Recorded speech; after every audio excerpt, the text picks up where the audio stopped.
इतिहास, जिसमें अलग अलग साम्राज्यों ने अलग अलग समय पे शासन किया है। लेकिन आज हम बात करने वाले हैं मगध साम्राज्य के उत्कर्ष के बारे में कि किस तरह से इस पे किन किन राजवंशों ने शासन किया और कितना उनका साम्राज्य विस्तार हुआ।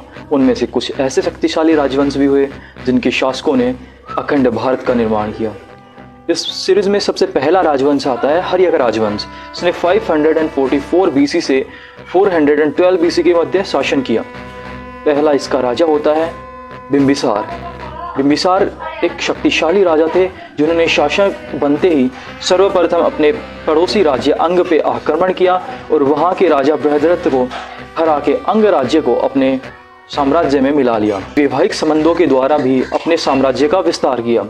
इसके वैवाहिक संबंधों की बात करें तो इन्होंने पंजाब की राजकुमारी खेमा से विवाह करके उत्तर पश्चिमी सीमाओं का विस्तार किया।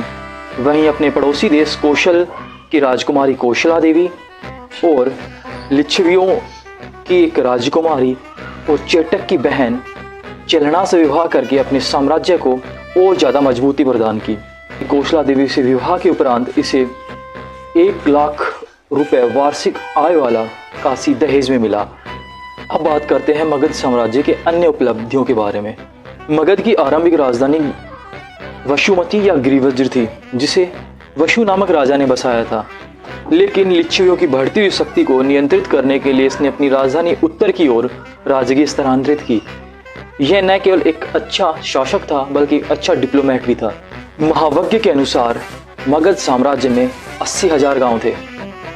बिंबिसार का राजवीर जीवक, जो कि शाल्वती नामक गणिका का पुत्र था, इसका लालन पालन राजकुमार अभय ने किया।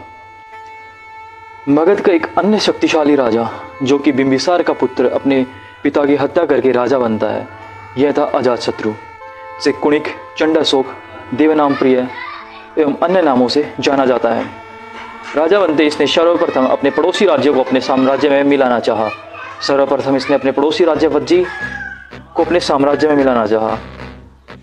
युद्ध के दौरान इसने पाटलिपुत्र की महत्ता पहचानी और वहां पे एक सुदृढ़ किले का निर्माण करवाया।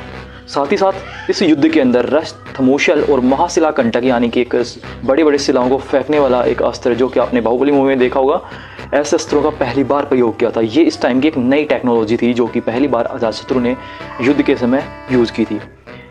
साम्राज्य को जीतने में इसकी हेल्प की थी सुनिधि नामक एक मंत्री और वत्सकार नामक इसके एकदम खास मंत्री ने। ये दोनों मंत्रियों ने मिलकर इन साम्राज्य को जीतने में इनकी मदद की थी। और ऐसा भी माना जाता है कि वज्जी संघ को जीतने में बुद्ध से सहायता प्राप्त करने के लिए वत्सकार नामक मंत्री को भेजा गया था, जिसने सफलतापूर्वक बुद्ध से किस प्रकार से वज्जी संघ को जीता जाए इस बारे में विचार विमर्श किया था।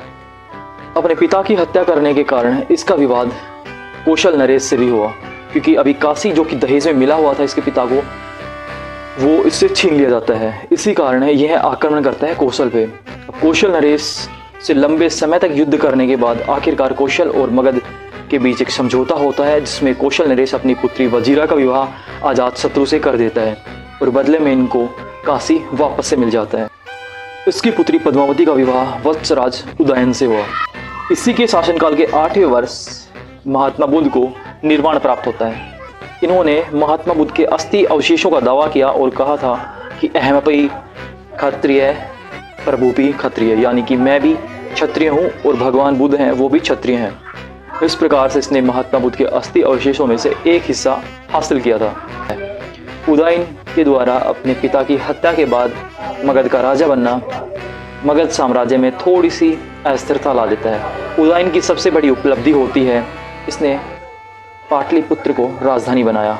पाटलिपुत्र को कुसुमपुर के नाम से भी जाना जाता है, जिसको सबसे पहले राजधानी बनाया था उदयन ने। यदि हम बौद्ध मतों की बात करें, उदयन के बाद अनिरुद्ध, मुंडक और नागदशक शासक बनते हैं। वहीं जैन ग्रंथों के अनुसार नंदीवर्धन और महानंदन मगध के शासक बनते हैं। इस वंश के अंतिम शासक नागदशक को इसी के अमात्य शिशुनाग के द्वारा अपदस्थ करके एक नए राजवंश की नींव रखी जाती है, शिशुनाग राजवंश।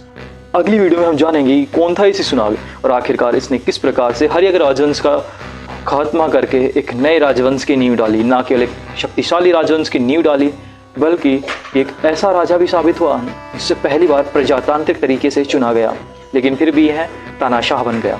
तो जानते हैं इसी टाइप के इंटरेस्टिंग फैक्ट्स को हमारी सीरीज राजवंश के द्वारा। तो बने रहिए हमारे सीरीज में, तब तक के लिए जय हिंद जय भारत।